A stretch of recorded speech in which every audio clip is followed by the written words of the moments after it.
Il est temps d'avoir une confiance audacieuse et de laisser triompher le vrai maître de tes épreuves, Jésus.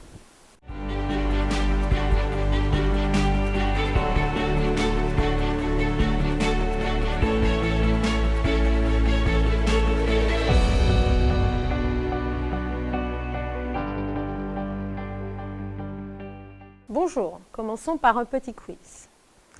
Cite-moi 2 épreuves qui ont marqué la vie de Daniel, Shadrach, Meshach et Abednego. Nul doute que les épreuves de la fosse au lion et de la fournaise ardente auront marqué ton attention. Leur histoire éprouvée nous concerne et nous adjure de nous positionner face à l'épreuve. Leurs péripéties ont traversé les générations puisque leur confiance en Dieu a défié toutes leurs épreuves. Mais plongeons-nous dans le contexte de l'époque pour partager l'expérience de ces jeunes gens. Daniel est un jeune juif, issu d'une famille noble, qui vit à Jérusalem 600 ans avant Jésus-Christ. Et à cette époque, l'empire babylonien est en plein essor, dirigé par le roi Nebuchadnezzar. Daniel et ses compagnons, sous son règne, se voient arrachés à leur famille, amenés en captivité et déportés à Babylone. Captifs, ils sont alors livrés aux caprices de ce terrible dictateur, puis à celui du roi Darius. Innocentes victimes, ils se retrouvent mis aux arrêts et conduits dans la fournaise ardente pour les compagnons de Daniel parce qu'ils ont refusé de fléchir le genou devant la statue.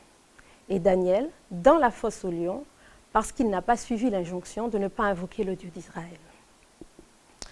Ces jeunes gens ont donc subi des bouleversements d'ordre politique qui se passaient au niveau international, mais aussi une confusion spirituelle, puisque le roi leur impose de manger des mets qui sont envoûtés. Un désordre familial, loin de leur famille, séparés de leur maison, ils sont isolés. Mais aussi une désorganisation sociale, puisque le peuple maintenant est réduit comme un faible reste et qu'ils sont en captivité. Mais aussi, il y a comme un éparpillement culturel. Les voilà plongés maintenant dans une nation païenne et idolâtre. Donc nous voyons que Daniel et ses compagnons se retrouvent dans une situation que l'on pourrait qualifier de perdue d'un point de vue humain. Mais ces jeunes gens avaient l'habitude de faire confiance à Dieu. Et c'était là leur secret.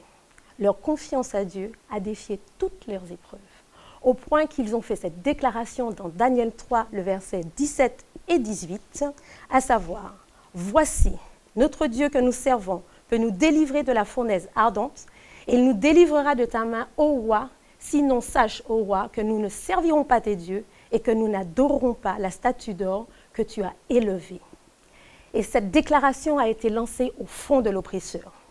Donc malgré la conjoncture, ces jeunes gens sont restés fidèles et ils ont fait confiance à Dieu au sein de l'épreuve. Pas une, pas 2, mais toutes leurs épreuves. Quel exemple pour nous? Certains me diront, qu'avons-nous à voir avec cette histoire d'époque? Mais ne te trompe pas, cette histoire est plus proche de nous que tu ne pourrais l'imaginer, tout est une question d'angle.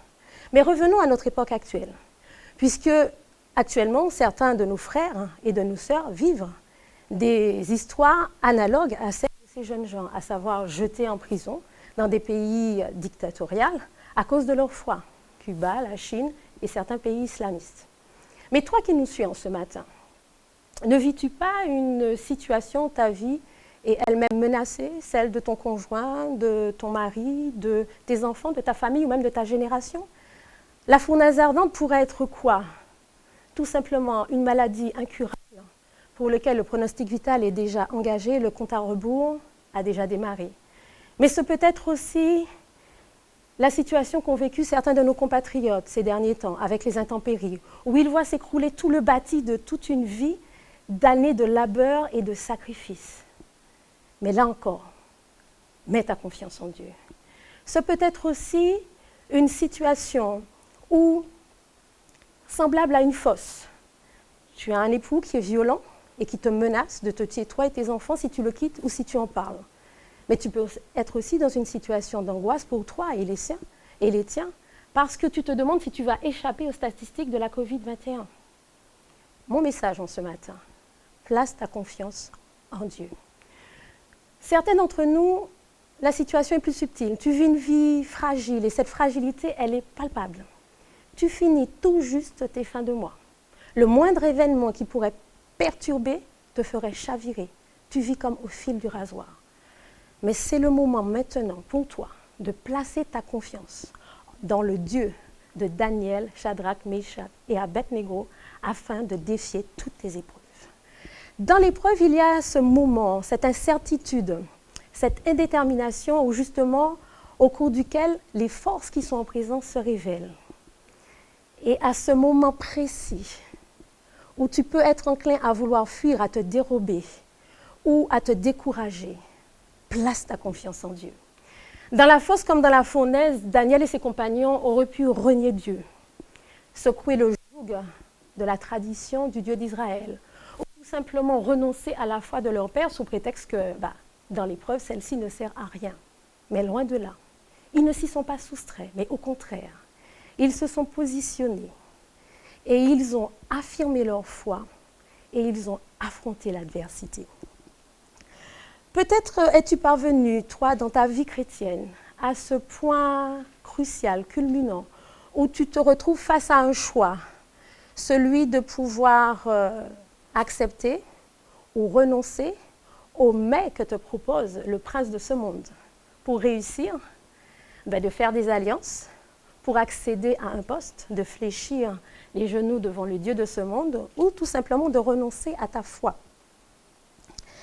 Mais ce que je puis te dire en ce matin, c'est ne crains pas les circonstances et ne crains pas l'adversité.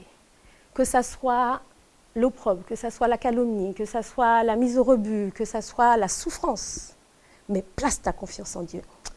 Dans la fournaise comme dans la fosse, il y a quelque chose qui s'est passé. Daniel et ses compagnons, ils ont rencontré le vrai maître de l'épreuve, à savoir le lion de la tribu de Juda et le feu dévorant. Et quand ce vrai maître de l'épreuve se lève, que peut faire les lions du roi quand le lion de la tribu de Juda se lève? Que peut faire le feu quand le Dieu qui est appelé le feu dévorant se lève? Là, il est temps de comprendre que le Seigneur est celui qui règne et qui domine sur tout.